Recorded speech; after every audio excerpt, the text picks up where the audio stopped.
Okay, so one of the best ways to curb jumping with dogs is to get a really good idea of what exactly triggers them to jump, and then replacing that jumping behavior in those scenarios with an alternate behavior.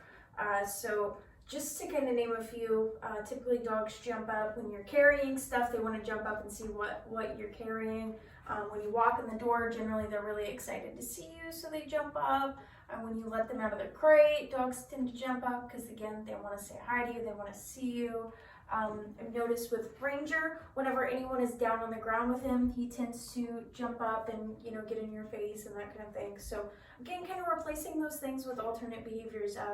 Even when dogs see their leash come out, they associate that with walks. They jump up, they're so excited. So we need to start showing him at a young age what behavior is appropriate and what's the best way to start asking permission and what's the best way to start getting our attention for things.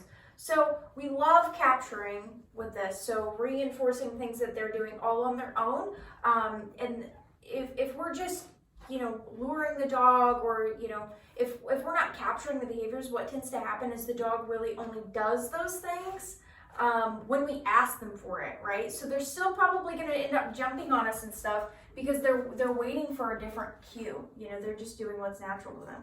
Good point. So capturing has so much power behind it. Reinforcing when he does good things, even when you don't ask, there's so much power. So I'm going to go ahead and demonstrate. One of the ways that I like to curb that jumping behavior is by practicing going in and out of the door. So each time I go in the door, I'm going to cue a sit. If he jumps on me, I'm going to leave. I don't want to reinforce him for jumping on me, so I'm removing all attention. Sometimes even looking at our dogs, even if we're doing kind of a stern look, saying no, pushing them off. I've heard of people kneeing the dogs. For some dogs, that's actually really reinforcing. It's kind of like kids where they don't really care what kind of attention they're getting as long as they get attention. So it's not really the most effective way. And then what might end up happening if they've learned that they get punished for jumping, they might move on to other behaviors because they don't know exactly what we're looking for yet. So you might punish the jumping and then they learn, okay, well, I'll just start barking or pawing at my human, and that will end up getting our attention, right? So it's best just to show them right from the beginning what exactly we want from them. So again, I'm going to go in and out of the door and kind of demonstrate one of the things I practice at home with my dogs. So I'm going to take a treat, I'm going to toss it away. That way he has to move away from the door. It's also a good way to start preventing some separation anxiety.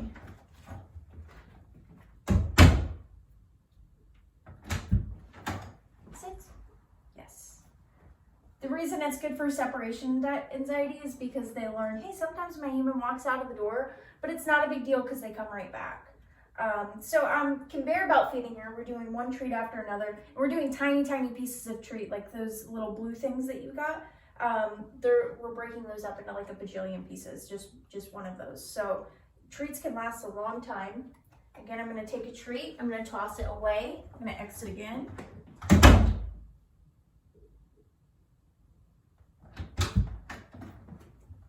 Sit. Yes. Doing some conveyor belt feeding once again. The reason I'm doing the conveyor belt feeding, I want him to learn right now, sitting is more reinforcing than jumping. Unfortunately, he's already learned that jumping up and nipping is a reinforcing behavior, so we're kind of showing him, actually it's more reinforcing if you do this other thing instead. So again, tossing the treat away, exiting.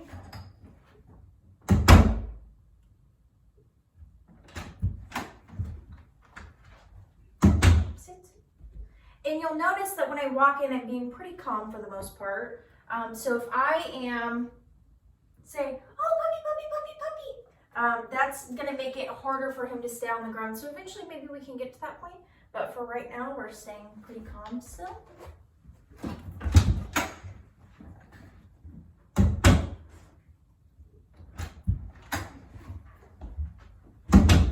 Yes, so notice how I didn't cue the sit. He just automatically sat. The more you do this, the more he's going to understand that people coming in the door, that's the cue to sit. Keep in mind, dogs have a really difficult time generalizing, so you're going to want to practice this with multiple people coming through the door. So have friends come over, practice with multiple people in the household.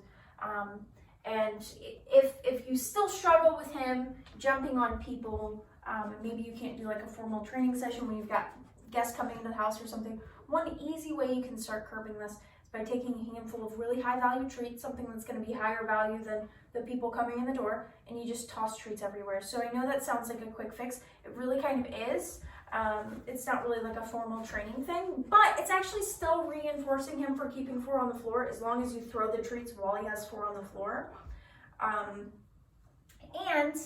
It kind of gives you a second to have your guest come in because he's sniffing for all the treats, and it will help calm him down as well. The more dogs use their nose, typically the more calm they are. So practice this at home. Go in and out of the door. And I'll also really quickly demo here. Typically, when I get down on the ground, he gets really excited. Yes. But we've practiced each time I get down. I capture any kind of stillness where he's not jumping or nipping at me. So you can kind of even see in his body language, he's not quite as rowdy as he was this morning, but he's a little bit more excited that I'm down on the ground.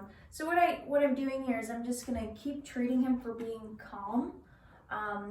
Calm behavior doesn't always look like anything. It might just be standing here. And eventually, for me, he's started sitting and he started laying down when I'm on the ground, which is really what I want to encourage. Sometimes people will roughhouse with their dogs and get on the ground with them and roughhouse. So the cue for puppies to bite is people getting down on the ground. So just make sure if you do roughhouse, there's not necessarily anything wrong with that, but have a separate cue. The only time you roughhouse is when you say one particular word. Otherwise, again, he's gonna start learning to roughhouse whenever someone is on the ground. Good boy. I'm gonna wait and see if he'll offer it down. And again, I'm being really calm. If he starts jumping up and nipping at me or anything like that, good boy. If I respond to it by shouting or anything like that, it's only going to increase those arousal levels. So just reinforcing him for being calm right now. We're not always going to have to give him so many treats, but again, we're showing him right now that it's better to be doing this rather than jumping up and nipping and that kind of thing. Good boy. Take a break. All done, buddy. All done. You're so smart.